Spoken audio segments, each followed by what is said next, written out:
7ാമതൊരു നിയോഗം ഞാൻ എഴുതി. അപ്പം ഞാനത് അവിടെ ഉടായിപ്പ് കാണിക്കുന്നത് പോലെ ആയതുകൊണ്ട് എനിക്ക് ചെറിയൊരു സങ്കടമായി. അപ്പം ഞാനത് ലൈറ്റായിട്ടൊന്ന് വെട്ടി.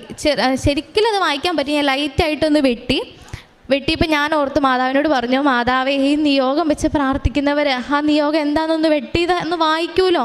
ആ വായിക്കുമ്പോൾ അവർക്ക് ഒന്ന് അതിന് വേണ്ടിയിട്ടൊന്ന് പ്രാർത്ഥിക്കാൻ തോന്നണേ, അല്ലെങ്കിൽ മാതാവ് അത് നടത്തി തരുമല്ലോ.